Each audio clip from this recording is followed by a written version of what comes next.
Step away from your asphalt streets. Sit with me here in the gray ash of the courtyard, where the torches bleed their heat into the night, and do not look for me through the broken fragments of your historical gossip. They have called me the weeping philosopher, the obscure wanderer who abandoned the glittering thrones of men to live on wild grass in the mountains. They mock what they cannot measure. You sit there today, locked inside your grid of sterile numbers. Calculated routines and flashing digital boxes, fully wrapped in the delusion that permanence is a prize you can purchase. You measure your success by the stillness of your bank accounts, the stability of your relationships, and the unblinking safety of your domestic fortresses. Let me whisper a dark truth into your ear that will burn through the thick wool of your modern sanity. You are sleeping in a burning house. You wait for a perfect, unmoving moment to begin your life, completely blind to the reality that stillness is the posture of a corpse. I remember the day I left the great temple of Artemis, throwing my royal rod at the feet of the citizens who begged me to write their laws. I told them to go play with their children, for their politics were nothing but children's games played by grown men with gray hair. They wanted rules to freeze the city into an eternal shape of order, but the cosmos acknowledges no such freeze. You cannot step twice into the same river, for other waters are continually flowing on. The river changes its shape while you cross it. The mud shifts beneath your heel. And you yourself, the man who dipped his boot into the shallows, are not the same man who emerges onto the distant bank. The world tells you that life is a collection of solid things, a linear staircase where you can stack your trophies and rest upon a permanent plateau. That is the comforting lie of the sleepwalker. The universe is not a museum of blocks. It is an ever-living fire, rekindling in measures and going out in measures. Look at your own existence through the lens of that moving water. How many seasons have you wasted attempting to freeze the current? You cling to the dying career path because it is familiar. You tolerate the dead relationship because you fear the turbulence of the storm. You hoard your assets like iron shields against tomorrow, whispering to yourself that you are merely being prudent. You call it stability. I call it a slow, voluntary drowning in stagnant marshes. The most dangerous illusion of the modern man is that change is an exceptional event, a sudden catastrophe that invades your life from the outside to disrupt your peace. It is not an invasion. It is the blood within your veins. The upward and the downward path are one and the same. The moment you attempt to wall off your life from the absolute friction of transformation, you are not protecting your estate. You are merely constructing your own tomb out of premium materials. Let us dismantle your obsession with peace. You live in a century that treats conflict as a disease, a malfunction in the machinery of your comfort. Your institutions instruct you to eliminate tension, to smooth over your edges, and to seek a frictionless harmony in every corner of your court. What an extraordinary surrender of your generative fire. You must understand that war is the father of all and king of all. It is through strife that all things come into being and pass away. The world you inhabit is sustained exclusively by the hidden attunement of opposites, like that of the bow and the lyre. If you loosen the string of the bow entirely to find peace, the weapon becomes a useless stick of wood. If you tighten it completely without relief, the frame snaps into splinters. It is the very tension, the silent, agonizing pull between the wood and the string, that gives the arrow its lethal velocity. Consider the layout of your modern career. You want the reward without the battlefield. You want the mastery of an art without the devastating winter of your own self-doubt. You want a deep, unshakable love without the terrifying risk of heartbreak. You operate as a sentimental consumer who wants the fruit without the rot of the soil. But the cold law of reality is that change feeds upon death. Cold things grow hot. Hot things grow cold. A wet thing dries. A parched thing is saturated. Your youth must die for your maturity to take root. Your old certainties must be completely incinerated for your true wisdom to emerge. Why do you think your life feels so hollow, so utterly devoid of heavy, structural momentum? It is because you have spent your prime years running from the friction. Every time you refuse a confrontation, every time you choose the easy compliance over the sharp truth, every time you retreat into the anesthesia of your digital screens to avoid the raw boredom of your own mind, you are loosening the string of your lyre.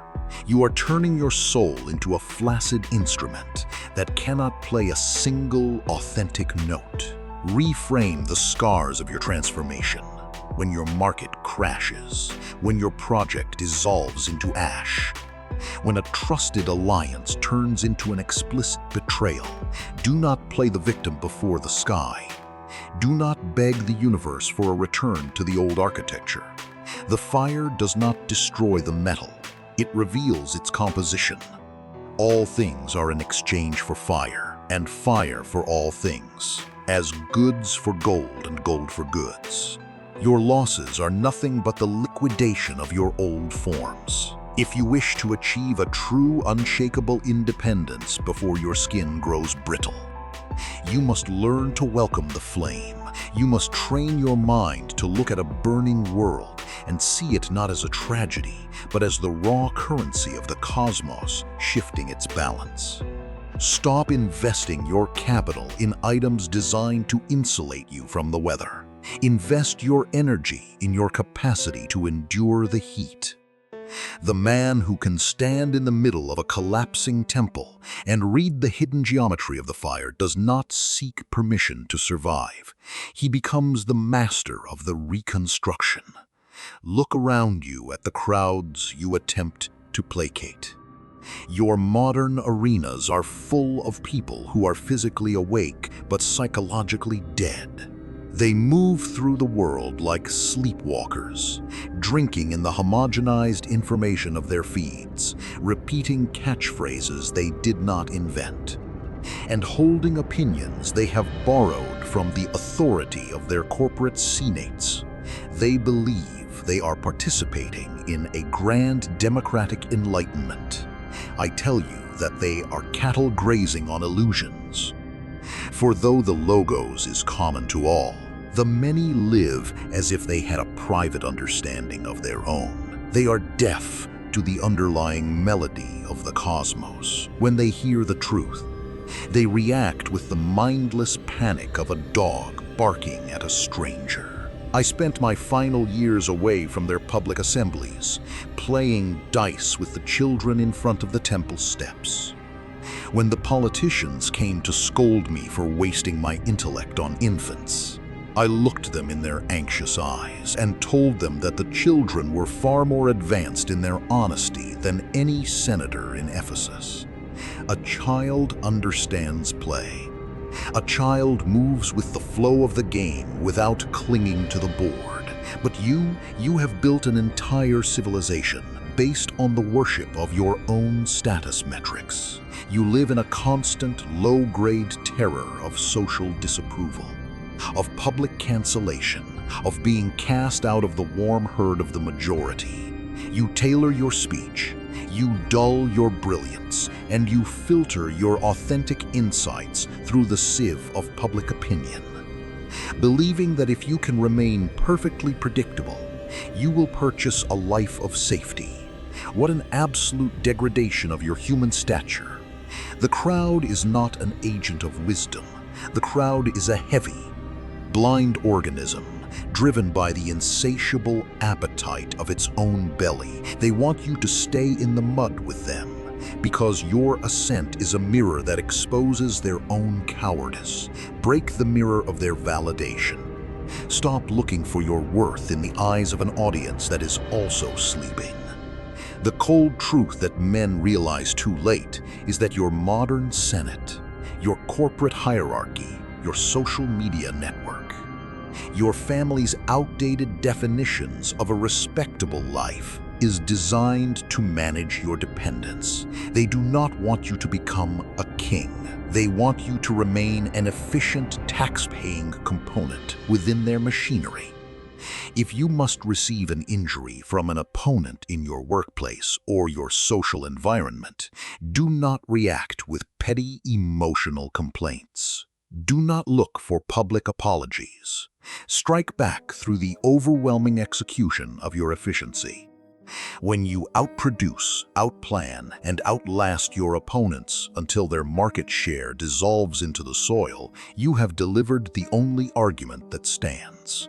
This is not a call to personal malice. It is a law of systemic clarity. Half measures are the parents of all ruin. If you decide to clear an obstacle from your path, do it with such flawless, overwhelming momentum that the contest ends before the crowd even realizes it has begun. Let us speak of the boundary. Let us speak of the final return to the reservoir. Every man who climbs the mountain of accumulation must eventually confront the terrifying reality of the descent.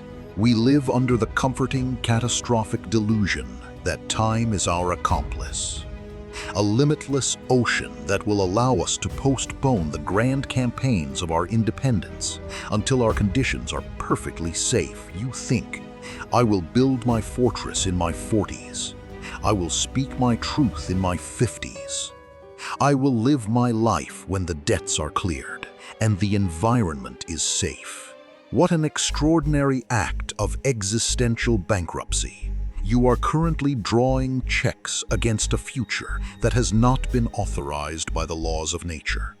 The world looks at my death, how an old man, swollen with dropsy, crawled into a cowshed and covered himself in warm dung, hoping that the natural heat of the earth would evaporate the water from his skin, as a bizarre tragedy. A grotesque failure of an eccentric mind. They see a broken body dying in the straw, and they call it a defeat. They miss the grand paradoxical poetry of the finish. You think a man who spent his life studying the nature of change did not know the ledger lines were already drawn. I knew that the moisture within my lungs, the warmth within my blood, and the thoughts within my skull were merely borrowed assets, leased to me by the universe for a brief, incandescent hour. My final act was not a desperate flight from death. It was an explicit, radical attempt to force the elements back into their natural balance. It was a physical conversation with gravity. Look at your own vanity tonight. You hold onto your digital reputation, your corporate titles, your illusion of absolute control over tomorrow, as if your flesh were made of stone. But the biological clock is an uncompromising auditor. Age will take your capacity for risk. The market will change the relevance of your certainties.